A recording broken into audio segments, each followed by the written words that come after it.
Hello everyone. So இந்த வீடியோவில் how to minimise the following DFA, அதாவது ஒரு பெரிய டிஎஃப்ஏ கொடுத்துருப்பாங்க. இதை மினிமைஸ்டு டிஎஃப்ஏவாக கன்வெர்ட் பண்ணணும். ஸோ அது என்ன பண்ணுறதுன்னு பார்க்கலாம். ஃபஸ்ட் இப்படி ஒரு கம்ப்ளீட் டிஎஃப்ஏ டயக்ராம் கொடுத்துருப்பாங்க. இதில் பார்த்தீங்கன்னா நிறைய ஸ்டேட்ஸ் இருக்கும், அட்லீஸ்ட் மோர் தென் 5-6 இருக்கும். ஸோ அந்த மாதிரி இருக்குன்னா இதை மினிமைஸ்டு ஃபார்மேட்டுக்கு நம்ம சேஞ்ச் பண்ண போகிறோம். ஃபஸ்ட் என்ன பண்ணணும், இந்த டயக்ராமை we have to convert into transition table. So transition table எப்படி ட்ரா பண்ணுவோம்?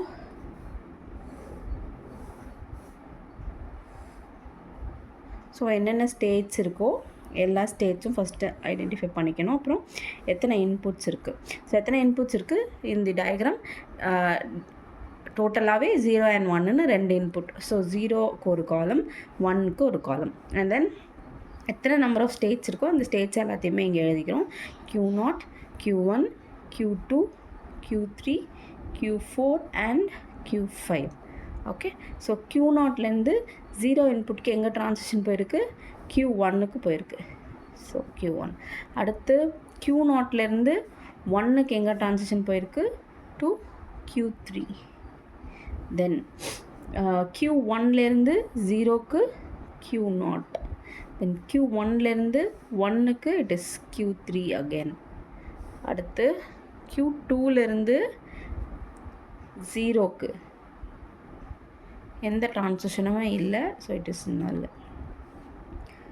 அடுத்து Q2லேருந்து 1க்கு, சரி Q2லேருந்து 0க்கு இங்கே போயிருக்கு. ஓகே, Q1க்கு போயிருக்கு. Q2லேருந்து 0க்கு. தென் Q2லேருந்து 1க்கு Q4 போயிருக்கு. தென் Q3லேருந்து 0க்கு Q5, 1க்கும் Q5 தான். So Q5. அண்ட் தென் Q4லேருந்து 0க்கும் 1க்கும் 2க்குமே இட் இஸ் Q3 தான். So it is Q3. Then Q5லேருந்து அகெயின் 0 and 1 2க்குமே Q5 தான். Okay, so Q5. Okay, so இப்போ என்ன பண்ணியிருக்கோம், இந்த டேபிளை அப்படியே டயக்ராமை அப்படியே ட்ரான்சிஷன் டேபிளாக கன்வெர்ட் பண்ணியிருக்கோம். இதுக்கு அடுத்து மினிமைஸ் பண்ணுறதுக்கான ஃபர்ஸ்ட் ஸ்டெப்ஸ் ஈக்குவலன்ஸ் வேல்யூ கண்டுபிடிக்கணும். ஃபர்ஸ்ட் என்ன பண்ணணும், 0 ஈக்குவலன்ஸ் கண்டுபிடிக்க போகிறோம். ஸோ 0 ஈக்குவலன்ஸ் அப்படின்னா என்னென்னா, இந்த டயக்ராம்லேருந்து ஃபைனல் ஸ்டேட்ஸை தனியாகவும் மிச்சம் இருக்க ஸ்டேட்ஸ் எல்லாத்தையும் தனி செட்டாகவும் பிரித்து எழுத போகிறோம். That is my 0 equivalence. Final states வந்து செப்பரேட் செட்டாக பிரித்து எழுதணும். இது வந்து என்னோட 0 ஈக்குவலன்ஸ். ஸோ அப்போது ஃபைனல் ஸ்டேட்ஸ் எத்தனை இருக்குது? Q3 and Q5. அப்போது Q3 and Q5 தனி செட்டாக வச்சுக்கிட்டு ரிமைனிங் ஸ்டேட்ஸ் எல்லாத்தையுமே Q3, Q5 it is final state. அது ரெண்டுத்தையும் ஒரு தனி செட்டாக வச்சுட்டு ரிமைனிங் எல்லாத்தையும் தனி செட்டாக மாற்றிக்கணும். ஸோ என்னென்ன இருக்குது remaining? Q0, Q1, Q2, Q4. So இது 4 தனி ஸ்டேட்ஸ். ஸோ இது 0 ஈக்குவலன்ஸ் செட்ஸ். ஸோ நெக்ஸ்ட்டு வந்து என்ன பண்ணணும், 1 ஈக்குவலன்ஸ் கண்டுபிடிக்கணும். ஸோ 1 ஈக்குவலன்ஸ் எப்படி கண்டுபிடிக்கணும் அப்படின்னா, ஆல்ரெடி இந்த டேபிளில் இருக்கிற எல்லா ஸ்டேட்ஸுக்கும் 2 காம்பினேஷன் வேல்யூவாக எடுத்து கண்டுபிடிக்கணும். ஸோ இந்த 2 செட் இருக்குல்ல, இந்த செட்டுக்குள்ளே இருக்கான்னு பார்க்க போகிறோம். ஃபஸ்ட் நான் என்ன பண்ண போகிறேன்னா, இந்த 0 ஈக்குவலன்ஸ் செட்லேருந்து தான் பிரித்து எடுக்க போகிறோம். ஸோ இதில் எது லார்ஜஸ்ட் செட்டோ இதை ஃபஸ்ட்டு எடுத்துக்கிறேன். Q0, Q1, Q2, Q4. So இந்த Q0, Q1, Q2, Q4 இதுக்கு ஃபஸ்ட்டு டிஃப்ரெண்ட் காம்பினேஷன்ஸில் எல்லாமே ஒரே செட்டுக்குள்ளே இருக்கா இல்லையான்னு செக் பண்ண போகிறோம். அது எப்படி பண்ணலான்னு பார்க்கலாம். ஃபஸ்ட்டு Q0 and Q1க்கு நான் ஈக்குவலன்ஸ் செக் பண்ண போகிறேன். ஸோ Q0 அண்ட் Q1ஓட டேபிளை மட்டும் தனியாக எடுத்து போட்டுக்கிறோம். 0, 1. Q0, Q1. Q0ஓட டேபிள் என்ன வேல்யூ இருக்குது? Q1, Q3. So Q1, Q3. அடுத்து Q1ல் என்ன இருக்குது? Q0, Q3. So Q0, Q3. So இதில் இப்படி எழுதிட்டு இப்படி வேர்ட்டிக்கலாக இந்த 2 வேல்யூவும் நம்ம 0 ஈக்குவலன்ஸ் செட்ஸ் இங்கே எழுதுகிறேன். ஸோ 0 ஈக்குவலன்ஸ் செட்ஸில் Q3 Q5 தனி set, Q0 Q1 Q2 Q4 தனி செட். ஓகே தானா? ஸோ இது தனி செட்ஸ். ஸோ இதில் இப்போது நம்ம இப்படி இந்த இதை தான் பிரிக்க போகிறோம். இதை ரெண்டு காம்பினேஷனில் Q0 Q1 தனியாக செக் பண்ணணும், Q0 Q2 செக் பண்ணணும், Q0 Q4 செக் பண்ணணும். இப்படி ரெண்டாக செக் பண்ணி இது எல்லாமே ஈக்குவலண்ட்டாக இருக்கா இல்லையான்னு செக் பண்ணி எழுத போகிறோம். ஓகே, ஸோ இது எப்படி ஈக்குவலண்ட்டான்னு சொல்ல போகிறோம் அப்படின்னா, இங்கே இப்படி வேர்ட்டிக்கலாக சர்க்கிள் பண்ணிக்கோங்க. வேர்ட்டிக்கலாக செக் பண்ண போகிறோம். இந்த வேர்ட்டிக்கலில் என்னென்ன ஸ்டேட்ஸ் இருக்குது? Q1 Q0 இது ரெண்டும் இந்த ரெண்டு இதில் ஒரே செட்டுக்குள்ளே இருக்கா அப்படின்னு பார்க்குறோம். Q0 and Q1 ஒரே செட்டுக்குள்ளே தான் இருக்குது. அப்போது திஸ் இஸ் ஈக்குவலண்ட் இந்த பார்ட். ஓகே, அதே மாதிரி Q3 Q3ன்னு இருக்குது. இந்த Q3 ஒரே வேல்யூ தான். ஸோ இதே செட்டுக்கு இந்த செட்டுக்குள்ளே இருக்குது. இது இந்த செட்டுக்குள்ளே தான் ரெண்டு வேல்யூமே இருக்குது. So it is also equivalent. Okay, புரியுதா? இங்கே ஒரு வேல்யூ இங்கே ஒரு வேல்யூ இருக்குல்ல, இந்த ரெண்டு வேல்யூவும் ஒரே செட்டுக்குள்ளே இருக்கணும். ஐதர் இதுக்குள்ளே இல்லைனா இதுக்குள்ளே, எப்படி வேணால் இருக்கலாம், ஆனால் ஒரே செட்டுக்குள்ளே இருக்கணும். ஸோ ஒரே செட்டுக்குள்ளே இருக்குது. ஸோ அப்படின்னா this is equivalent. Which is equivalent? Q0 and Q1 இது வந்து ஈக்குவலண்ட்னு எழுத போகிறோம். So Q0 and Q1 is equivalent. ஓகேவா? ஸோ அடுத்து என்ன பண்ண போகிறோம்? Q0 கூட Q2வை செக் பண்ண போகிறோம். ஸோ இப்போ இந்த 1 ஈக்குவலன்ஸில் என்ன பண்ண போகிறோம்னா, 0 ஈக்குவலன்ஸில் இருக்க லார்ஜஸ்ட் செட் எடுத்து பிரித்து எழுத போகிறோம். ஸோ இது ரெண்டும் ஈக்குவலண்ட், Q0 Q1 ஈக்குவலண்ட்டுன்னு தெரிஞ்சிருச்சா? அப்போ இது ரெண்டுமே ஒரே செட்டுக்குள்ளே தான் இருக்க போகுது. Q0 Q1 ஒரே செட்டுக்குள்ளே தான் இருக்க போகுது, ஏன்னா அது ஈக்குவலண்ட் கண்டுபிடிச்சிட்டோம். அடுத்து Q0 Q2க்கு என்ன பண்ணணும்? we have to find again Q0 Q2ஓட டேபிள் எடுத்து I'm going to check for the equivalence. Q2ஓட வேல்யூவில் என்ன இருக்குது? Q1 Q4 Q1 Q4. இப்போ பாருங்கள், you'll better understand. இது ரெண்டுமே Q1 ஒரே வேல்யூ தான். ஸோ ஆப்வியஸாக இது ஈக்குவலண்ட் தான். இது ரெண்டுத்தையும் செக் பண்ணுறேன். Q3 Q4. Q3ங்கிறது மேலே இருக்க செட்டில் இருக்குது, Q4ங்கிறது இந்த செட்டில் இருக்குது. ஸோ ரெண்டுமே லைஸ் இன் 2 டிஃப்ரெண்ட் செட்ஸ். அப்போது இது வந்து not equivalent.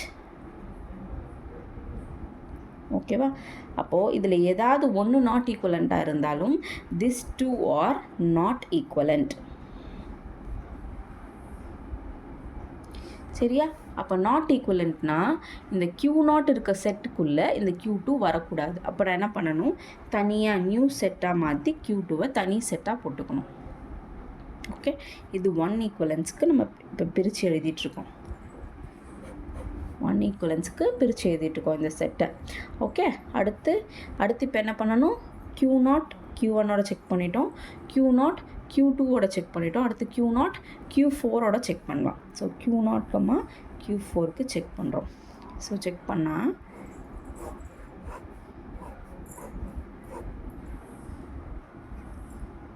Q0 Q4. So Q0ஓட வேல்யூ அகெயின் Q1 Q3, Q4ஓட வேல்யூ Q3 Q3. ஸோ இது ரெண்டும் டிஃபால்ட்டாக ஈக்குவலண்ட் தான், பார்த்தாலே தெரியும். இங்கே இந்த ரெண்டு வேல்யூவை செக் பண்ணும்போது Q1 and Q1 இந்த செட்டில் இருக்குது, Q3 இந்த செட்டில் இருக்குது. So which is not equivalent. அப்போ என்ன அர்த்தம்? This Q0 and Q4 are not equivalent. அப்போ என்ன பண்ணணும்? Q4 இப்போ Q0 செட்டில் போடக்கூடாதுன்னு தெரிஞ்சிருச்சு. விச் மீன்ஸ் இந்த செட்டுக்குள்ளே I should not put Q4. But I have one more chance. எங்கேனா Q2 கூட போடலாமான்னு தெரியணும். செக் பண்ணிவிட்டு தான் நான் இந்த Q2 கூட போடணுமா இல்லை தனியாக போடணுமான்னு டிசைட் பண்ணணும். எனக்கு இப்போ என்ன தெரிஞ்சிருக்கு? Q4 is not equivalent with Q0ன்னு தெரிஞ்சிருக்கு. அப்போ நான் Q4 இந்த செட்டுக்குள்ளே போட முடியாது. அப்போ அடுத்த செட் ஒன்று புதுசாக க்ரியேட் பண்ணியிருக்கோம் ஆல்ரெடினால இந்த எலமெண்ட் கூட நான் செக் பண்ணணும். இப்போது அப்போ எதை செக் பண்ணணும்? Q4ஐயும் Q2ஐயும் செக் பண்ணணும். ஸோ Q4 அண்ட் Q2வை செக் பண்ணுறேன். Q4ஓட வேல்யூ அண்ட் Q2ஓட value. Q1 Q3 and Q3 Q4. Q3 Q4 ரெண்டு டிஃப்ரெண்ட் செட், Q1 Q3 ரெண்டு டிஃப்ரெண்ட் செட்ஸ். ஸோ இது ரெண்டுமே நாட் ஈக்குவலண்ட். அப்போ விச் மீன்ஸ் Q2 கூடயும் திஸ் இஸ் நாட் ஈக்குவலண்ட். அப்போது அப்போ என்ன அர்த்தம், நான் இப்போ Q4 Q0 கூடயும் போட முடியாதுன்னு தெரிஞ்சிச்சு. அப்போ இந்த செட்டில் போட முடியாது, Q2 கூடயும் போட முடியாது. அப்போ என்ன பண்ணணும், Q4 தனி செட்டாக தான் போடணும். ஸோ இப்போது இந்த கம்ப்ளீட் 4 எலிமெண்ட்டை தனித்தனி செட்ஸாக பிரித்து எழுதிட்டோம். ஓகே, ஆல்ரெடி இங்கே Q3 Q5 இருக்குது. அதை ஒரு வாட்டி ரீசெக் பண்ணிக்கலாம், Q3 Q5 ஒரே செட்டில் இருக்கான்னு சொல்லி. Q3 Q5 ஒரே செட்டில் தான் இருக்க போகுது, Q5 ஒரே செட்டில் தான் இருக்க போகுது. ஸோ இது டிஃபால்ட்டாக ஆல்ரெடி 2 எலிமெண்ட்டாக தான் பிரிஞ்சிருக்கு. ஸோ அதுவும் அப்படியே தான் இருக்க போகுது. ஸோ இது இப்போ இந்த இதை 3 செட்டாக பிரித்து எழுதிட்டோம். ஆல்ரெடி இருக்குது இந்த செட். ஸோ இது என்னது, இது என்னோட 1 ஈக்குவலன்ஸ் வேல்யூ. ஓகே, ஸோ இப்போ நம்ம 1 ஈக்குவலன்ஸ் வேல்யூ கண்டுபிடிச்சிருக்கோம். இப்போ அடுத்து அதே மாதிரி 2 ஈக்குவலன்ஸ் கண்டுபிடிக்கணும். 2 ஈக்குவலன்ஸ்க்கு என்ன பண்ணணும், இதில் எது லார்ஜஸ்ட் செட் அதை பிரிக்க போகிறோம். ஆல்ரெடி இங்கே எல்லாமே 2 வேல்யூவாக தான் இருக்குது. இது சிங்கிள் வேல்யூவாக வந்துருச்சு. ஸோ இதில் கம்பேர் பண்ணுறதுக்கு எதுவுமே இல்லை. Q3 Q5 எப்போ போட்டாலும் இப்படி தான் இருக்க போகுது. அது ஃபஸ்ட் ஈக்குவலன்ஸ்லையும் செக் பண்ணிட்டோம், 0 ஈக்குவலன்ஸ் செக் பண்ணிட்டோம். இதுவும் 2 எலிமெண்ட்ஸ் தான் இருக்குது. ஸோ ஆப்வியஸாக இப்படியே தான் இருக்க போகுது. இருந்தாலும் Q0 Q1 and Q3 Q5 மட்டும் ஒரு வாட்டி அகெயின் டேபிள் போட்டு ஈக்குவலன்ஸ் செக் பண்ணிக்கிறோம். இப்போ 2 ஈக்குவலன்ஸ்க்கு ஈக்குவலண்ட் எப்படி செக் பண்ணணும்னா, 1 ஈக்குவலன்ஸ்க்கு எந்த செட் வச்சு செக் பண்ணோம், இந்த பிரித்து எழுதும்போது இது 2 ஈக்குவலண்ட்டாக இருக்கான்னு 0 ஈக்குவலன்ஸ் செட்ஸ் பிரிச்சுருந்தோம்ல, அதில் ஒரே செட்டில் இருக்கான்னு செக் பண்ணோம். இப்போது 2 ஈக்குவலன்ஸ்க்கு எப்படி செக் பண்ணணும்னா, இது ரெண்டும் ஒரே செட்டில் இருக்கான்னு 1 ஈக்குவலன்ஸில் பிரித்து போட்டிருக்க செட்டில் செக் பண்ணணும். ஸோ Q1 Q0 ஒரே செட்டில் தான் இருக்குது. So no problem. Q3 ஒரே செட்டில் தான் இருக்குது. No problem. ஸோ இது ஈக்குவலண்ட்டாக தான் இருக்குது பை டிஃபால்ட். ஸோ என்னோட அகெயின் 2 ஈக்குவலன்ஸ் செட் இப்படியே தான் இருக்கும். இது Q0 Q1 Q2 Q4 and Q3 Q5 இது இப்படியே தான் இருக்கும் என்னோட 2 ஈக்குவலன்ஸ் செட்டும். ஒரு சில கேஸஸில் இப்போது நீங்கள் முன்னாடி பார்த்தாலே தெரிஞ்சிருக்கும், இங்கே வந்து 2 செட்டில், இந்த செட்டில் 4 எலிமெண்ட் இருக்குது. அப்போ என்ன ஆகும், Q0 Q1 Q2 Q4 எல்லாம் ஒரே செட்டில் இருக்க மாதிரி இருக்குது. பட் இந்த கேஸில் அப்படி இல்லை, Q2 Q4 தனியாக பிரிஞ்சிருச்சு. ஸோ இப்போ நம்ம திருப்பி இதை செக் பண்ணும்போது வேறு எங்கேயாவது ஒரு கேஸில் வந்து Q1 Q2 ரெண்டும் செக் பண்ணி ஒரே செட்டில் இருக்குது அப்படின்னு நம்ம இந்த கேஸில் சொல்லியிருப்போம். பட் இந்த கேஸில் வரும்போது Q1 Q2 வேறு செட்டுக்கு போயிடுச்சு. அதனால் 1 ஈக்குவலன்ஸ் கண்டுபிடிக்கும் போது 0 ஈக்குவலன்ஸ் செட்டை கம்பேர் பண்ணணும். 2 ஈக்குவலன்ஸ் கண்டுபிடிக்கும் போது 1 ஈக்குவலன்ஸ் செட்டை வச்சு கம்பேர் பண்ணி அப்பையும் நிறைய கேஸஸில் இது பிரிஞ்சு வரும் 2 வேல்யூவாக. லாஸ்ட்டாக எனக்கு 2 வேல்யூ மினிமம் இருக்க மாதிரி பிரிஞ்சிருச்சுன்னா அதுக்கப்புறம் எனக்கு ஈக்குவலன்ஸ் செக் பண்ண தேவையில்லை. இருந்தாலும் ஒரு ரீகன்ஃபர்மேஷனுக்கு அடுத்த ஈக்குவலன்ஸ் கண்டுபிடிச்சி கன்ஃபார்ம் பண்ணிவிட்டு இது ஃபைனலைஸ்டு செட்டாக மாற்றிக்கிறோம். இப்போ இந்த ஃபைனலைஸ்டு செட்டை வச்சு மினிமைஸ்டு டயக்ராம் ட்ரா பண்ண போகிறோம். எப்படி ட்ரா பண்ண போகிறோம், இப்போ எனக்கு இதுதான் டோட்டலாக இருக்கிற செட்ஸ், அதாவது ஸ்டேட்ஸ். அப்போ என்னென்ன ஸ்டேட்ஸ் இருக்குது, Q0, Q1 ஒரே ஸ்டேட்டாக இருக்குது. தென் Q2ங்கிறது ஒரு ஸ்டேட்டாக இருக்குது. தென் Q4 அப்படிங்கிறது ஒரு ஸ்டேட்டாக இருக்குது. தென் ஃபைனலி Q3, Q5ங்கிறது ஒரு ஸ்டேட்டாக இருக்குது. ஆல்ரெடி இருந்த டயக்ராமில் Q3யும் Q5யும் தான் ஃபைனல் ஸ்டேட். அப்போது இதை வந்து திருப்பி ஃபைனல் ஸ்டேட்டாக மாற்றிக்கணும் நம்ம. ஓகே, மாற்றிட்டு பழைய டேபிளை அப்படியே பார்த்து தான் இங்கே ட்ரான்சிஷன்ஸ் போட போகிறோம். ஸோ Q0லேருந்து 0க்கு Q1, 1க்கு Q3, 0க்கு Q1. இப்போ Q1 இங்கே இருக்கிறதுனால இங்கேயே போட்டுக்கணும். 0க்கு Q1, 1க்கு Q3. ஸோ 1க்கு Q3. இது ஈக்குவல் என்னன்னு அர்த்தம்னா, அகெயின் Q1க்கும் இதே மாதிரி தான் ட்ரான்சிஷன் வரும். அதனால தான் இது ஈக்குவல்ன்ட்டு நமக்கு கிடச்சிருக்கு. ஓகே, அடுத்து Q2க்கு Q1 Q4, Q2க்கு Q1 Q4, அடுத்து Q4க்கு Q3 Q3. So Q4க்கு 0க்கும் 1க்கும் Q3. Okay, அடுத்து Q5க்கு Q5 தான், Q3க்கு Q5 தான். ஸோ அப்போது இங்கே 0க்கும் 1க்கும் சேம் ஸ்டேட்ஸ். இதுதான் என்னோட ஃபைனலைஸ்ட் மினிமைஸ்ட் டயக்ராம். ஸோ இங்கே எத்தனை ஸ்டேட்ஸ் இருக்குது, மொத்தம் 7 ஸ்டேட் இருக்குது. இதை நான் மினிமைஸ் பண்ணி வெறும் 4 ஸ்டேட்டாக கன்வெர்ட் பண்ணியிருக்கேன். I hope you would have understood. Thank you.